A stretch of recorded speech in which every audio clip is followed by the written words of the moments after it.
A request for the cheeky bit of forked tongue by Moo Moo Buckaroo. The concept of going from supervillain to Netflix and chillin' is a tale as old as time. Nearly every hero's done it, mate. Took a bad guy of the opposite gender and made them frothy for justice. Batman and Catwoman, Spidey and Black Cat, Daredevil and Elektra, and I think Wolverine's banged Mystique once or twice as well. But what about Captain America, Mr. Boy Scout himself? Surely he wouldn't be led astray by a naughty girl in a skin-tight costume. Well, let me introduce you to Diamondback, someone cold-blooded to keep Cap warm at night. Diamondback, Captain America's lethal lover, created by Mark Gruenwald and Paul Neary. Captain America issue 310 introduces an entire legion of reptile rogues, all set out to become snakes in the grass of the criminal underworld. Turns out, there's a shit ton of snake-themed supervillains in Marvel, and a man named Sidewinder has the boss idea to team them all up into a kind of society of serpents. Snakes of a feather slither together, and amongst these scaly scoundrels sits Diamondback. But snakes aren't really pack animals, are they? So what are we? Some kind of slither squad? For years now, superhuman mercenaries like ourselves have worked independently, at the mercy of the whims of our employers, for our wages, work conditions, and fringe benefits. Or, worse still, forced to incur all of the risks and operating expenses of working alone. I'm gonna stop enunciating the S's, that's getting annoying. Our enemies, on the other hand, have long recognized the advantages of banding together. This led me to ask myself, if the Avengers or Fantastic Four can organize for mutual self-interests, why can't those of us outside the law? For the past 9 months, I have devoted all my time and energy into laying the groundwork for such a group. My last step, completed mere days ago, was contacting those I wished to join in my bold new venture. The benefits of unionization are enormous. Greater access to data and tools, guaranteed pay, scale, good pun, insurance, medical, and pension plans. And of course, the comradeship of like-minded people. The needs of people like us can be best met by a united front. And so, if there are no more questions, I'd like to give each of you an initiation test. While I have investigated your abilities and backgrounds quite thoroughly, I do not know if some of you are team players. It is of paramount importance in an organization such as ours that everyone know how to cooperate. To test this, I will divide you into 3 teams. Each team is to procure something I've selected that will be of value to our organization. Come forward as I call your name, please. So the society split into teams to test the waters, but we don't even see Diamondback's trial. We follow these 3 morons instead: Anaconda, the Rattler, and Based King Cobra. And even though Diamondback's not here, this is important to us because this crew bump into that star-spangled savior himself, Captain America. The Serpent Society's existed for 10 minutes and already Cap's on their ass.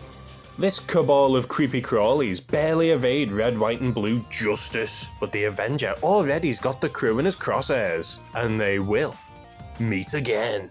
But first, more importantly, we need branding and we need advertising. The Society shows off its services to every criminal conspiracy on Earth, including Big Willie Fisk, the Margier, and Advanced Idea Mechanics. And AIM's already got a job for these malicious mercenaries: the assassination of the mental organism designed only for killing.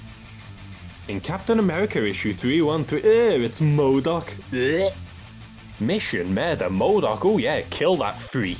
The Society has sent Diamondback and this gross guy named Bushmaster on a mission to find Marvel's most vomit-inducing villain. And within an abandoned, sunken submarine, Diamondback and a Slytherin sidekick find that big-headed freak. Kill him, Diamondback! Jesus, he's so disgusting, dude. This ambush goes awry, and MODOK mind blasts the Toothy Twosome, but Diamondback throws one of her namesake sharpened artificial diamonds and severs the little weirdo's feeding tube. Not even close to full power. MODOK must flee. To be fair to... shit, what was this freak called again? Bushmaster. Bushmaster hooks onto the big floating head, but try as he might, MODOK doesn't beat around the bush.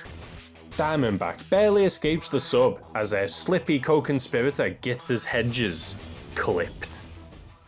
Diamondback barely manages to slither out alive, but for someone who looks so stupid, MODOK is actually a heavy hitter. However, the big floating head isn't out of trouble yet. Low on power and hunted by the Society, he takes shelter in a New Jersey shopping centre.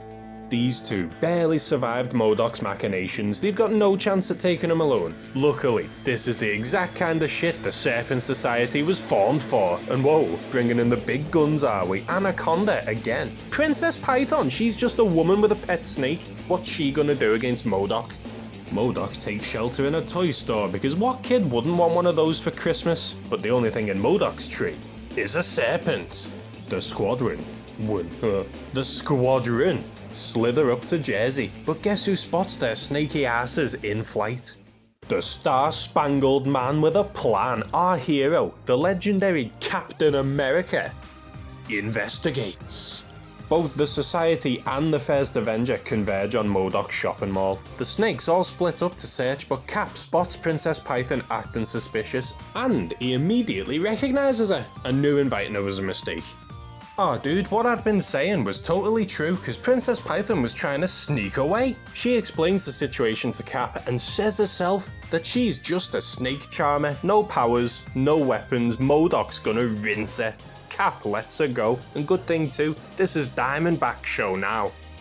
The Snake Squad find MODOK and start scrapping, but Cap jumping in makes this a three-way showdown. Diamondback, Asp, and Black Mamba split off to stall the shield slinger, and it's finally time for Cap to meet our cold-blooded babe. My turn. 3 females I've never seen before. Better be on guard. Hi Cappy, I'm Diamondback, and these are a girl's best friend. Some sort of acid capsule. Looks like I'll have to give my shield a paint job again. Giddy up, Cappy. The poison on these will... Wait, do I really want to do this to such a hunk? Sorry for the roughhouse, ladies, but there's a life at stake. The Serpent Society lose the fight but win the war because Captain America is too late to save MODOK. The mental organism designed only for creeping me the hell out dies slowly. Issue 315, and this guy in the middle creeps me the hell out as well. Also, check out Discount Scorpion over here. A fair day's wage for a fair day's work. AIM pays up for the hit, but the snakes aren't AIM's only contractors it seems. Forgotten villain, the Porcupine, recognises Cobra and he wants in on the villain union scheme. But sorry mate, porcupines just aren't reptiles. The squad takes the piss out of Porky and they bully Cobra just for knowing him. Hilarious. But Cobra takes pity and gives out Sidewinder's phone number. The Serpent celebrates success. This crazy team up just might work out after all. But their post-assassination party is paused when Sidewinder gets a call. It's Porcupine! He's trying to sell his old supersuit and Sidewinder's not happy that their number's been given out to such a loser. Poor dude, Porcupine just wants some mates. Oh hang on, poor Porcupine, screw that, he's a grass! When the Serpent Society don't buy his prickly power suit, he instead calls Captain America and he ends up spilling all the Snake Squad secrets to the masked man. Steve agrees to buy the costume if Porky agrees to help him set up a trap for the Serpents. Jeez, how many sidekicks does Steve need, mate? Bucky, Nomad, Falcon, D-Man, love him. And now Porcupine? Oh, you again? I thought I told you... What? You've captured Captain America and don't have the nerve to finish him off? Give me your exact location and I'll have some of my men over in half an hour. The snakes meet Porcupine at a deserted construction site with Captain America tied up with a nice bow. The crew want to kill Cap, but Diamondback thinks it's a waste to murder such a hot piece of ass. And as the snakes sit around comparing tales. Captain America does a bit of pest control, while the boys have a Serpent S.H.I.E.L.D showdown. Diamondback hunts the porcupine. Sure, I'm glad I found an excuse not to have to battle Cap. Not that I mind a man who plays rough, quite the contrary. I just know I wouldn't have the heart to finish him off any more than I did the last time we scuffled. Yoo-hoo! Porcupine! Come back here, the party's not over yet. That slob in the quill suit, him I don't mind hurting. 2 nitro-filled diamond tips ought to slow him down. Ah! Alright, you. I didn't want to fight, but you just damaged my most precious piece of property. I'm so mad now. You can eat my quills! Whoa, boy. Better take cover. Porky can get off 50 quills in the time it takes to throw one of my diamonds. No matter, he's still gonna lose. Steve absolutely Rogers these reptile rapscallions, but victory comes at a price. The porcupine lies dying, but we know Diamondback's not as cold-blooded as her brethren. What happened here? Oh, for God's sake. Diamondback's projectiles busted up his spike suit, and in his scramble to escape, he fell on one of his own spikes. Tale as old as time, mate. Live by the quill, die by the quill. Rest in peace, but we've got even bigger problems in issues 319 and 320. The bane of Supervillain Showcase menaces us once again. The scourge of the underworld opens fire. Death Adder of the Serpent Society is found dead, shot down by the dreaded scourge of the underworld, a villain killer who makes Punisher look shit at his job. And in striking down a member of the Serpent Society, he has signed his own death warrant. The entire team drop everything to hunt their friend's killer down. But in this world chock full of superpower freaks, anyone could have cleaned Death Adder's clock. The Society doesn't actually know who done it, so it eats its own tail in confusion, slithering around for any potential lead. But Diamondback's more interested in slithering on something else. Investigating potential suspects leads her to good old Cap, who's on the hunt for the Scourge. And Diamondback's gonna take any excuse to team up with this piece of man meat. And to be fair, she has kinda shown she's not really out to get Captain America. She's just playing for the opposite team. It's not like he's teaming up with Red Skull or something here. But we don't really know much about Diamondback yet, do we? Who is this bedazzled bad guy? Let's find out. Diamondback explains her origins. Young Rachel Leighton had a dead dad and an absent mum. Her only role models were her troublemaking brothers, especially low-level petty thief Ricky. She did everything with him. But one day, Ricky gets gunned down by the police over just a petty robbery, and so she renounces law and order entirely. In fact, she goes all in on villainy. Not a very powerful origin story, really. If her brother hadn't been a dick, he'd still be here, but oh well. Holy shit, it's the Trapster. Wasn't expecting to see him. Rachel meets Paste Pot Pete himself, and he creates her first batch of artificial diamond daggers. Snakes don't really come into the origin whatsoever. She just likes diamonds, so she turns a hobby into a career. A career criminal.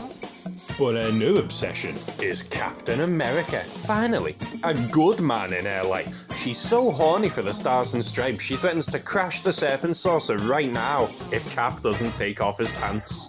But Steve would never let some harlot taint his good boy status. Rachel isn't crazy enough to actually die for a shag, so she straightens up the plane, but the damage is done. Cap will not work with someone so unhinged, even if she can bend like a snake.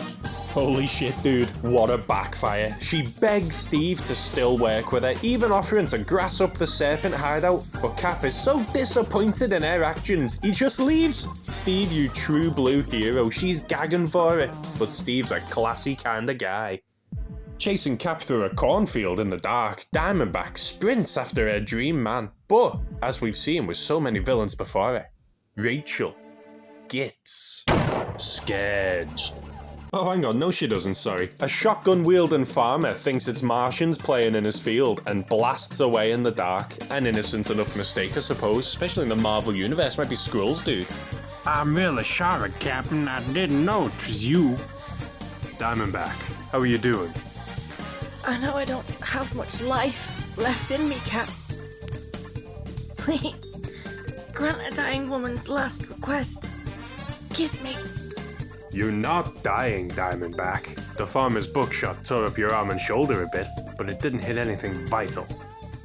Oh, so that's what Captain America was doing when Scourge of the Underworld kills Firebrand, Bluestreak, and the legendary Mirage. Can we blame Diamondback for distracting our man with her feminine wiles? But the funny thing is, Scourge actually is after Rachel as well, but her creepy cronies in the society slither her back just in time out the hospital and to safety. After all, they don't need to know that she was going to grass them up to Cap for a shag. You know what? This Serpent Society thing does indeed seem to be going pretty well, but there's always one knobhead who ruins it for everyone, as we see in issues 341 and 342. Built upon teamwork and fairness in the criminal game, the Society's been doing well. Reptile rogues are scrambling to get in on it.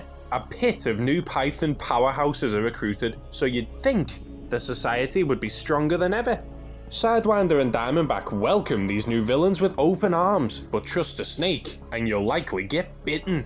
The new guys are moles, sent to infiltrate and take over the Serpent Society by none other than Madam Viper.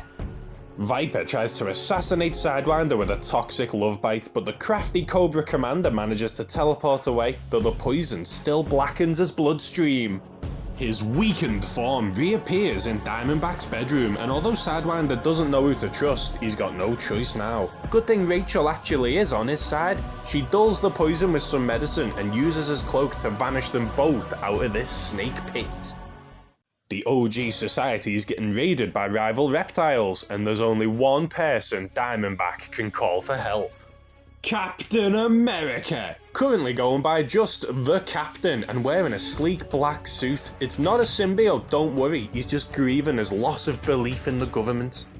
Using Sadie's cape, Diamondback ports the boss to safety, but with those boneless backstabbers taking over the base and with the original Serpents captured, her only hope lies in Steve. But not Steve alone. That shit I said before about Cap having a ton of sidekicks wasn't a joke. The Stars and Stripes Society back up Cap, Falcon, D-Man, Nomad, and Vagabond.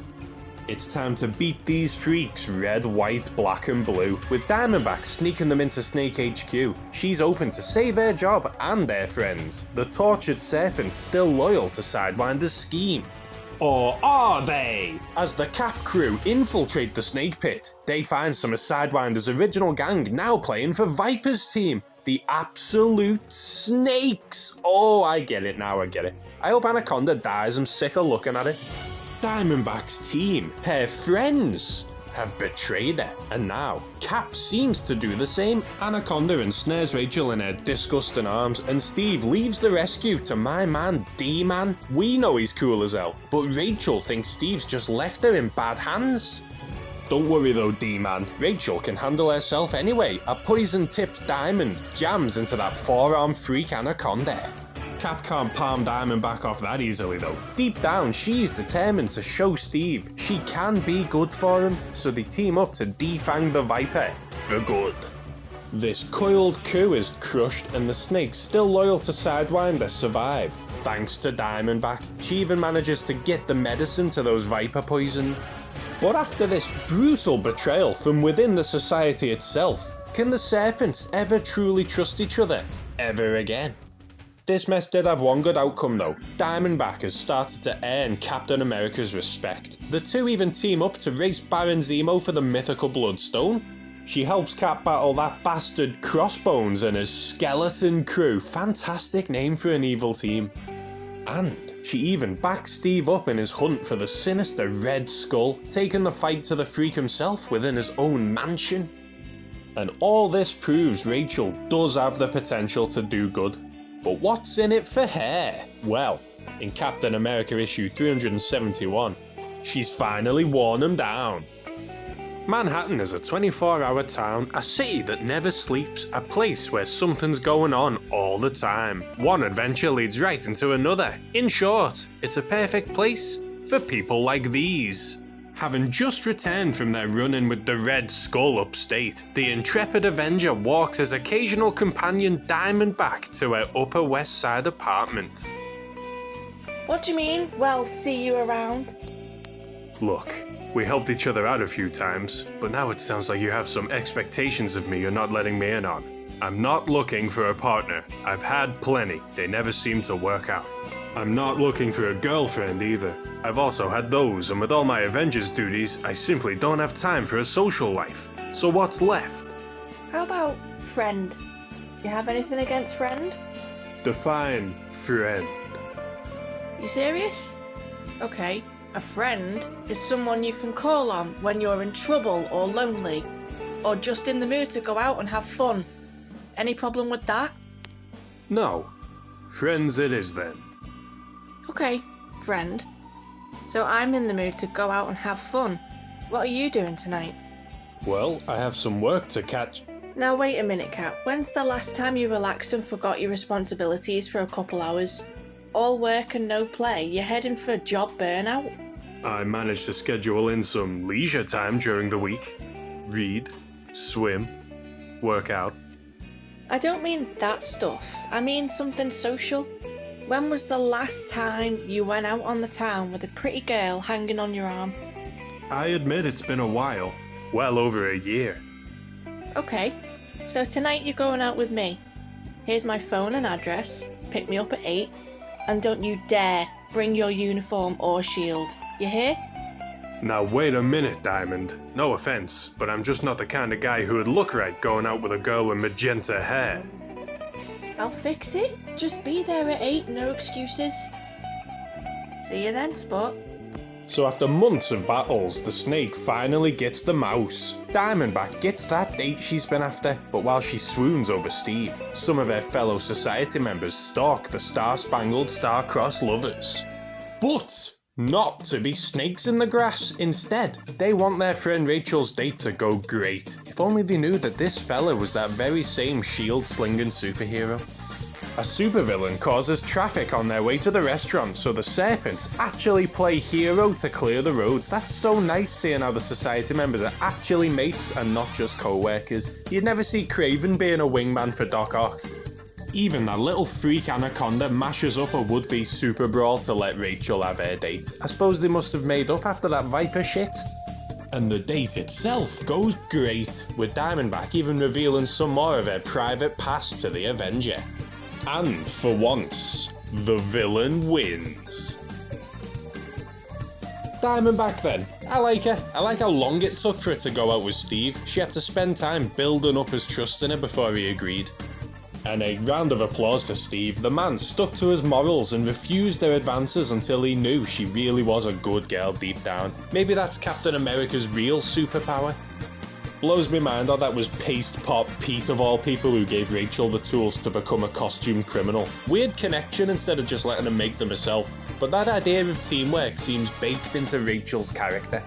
Diamondback's best trait seems to be loyalty. First, she stuck with her brother into a life of crime. Then she always believed in the Serpent Society, even when Viper tried to take over. And now, she's got Cap's back as well.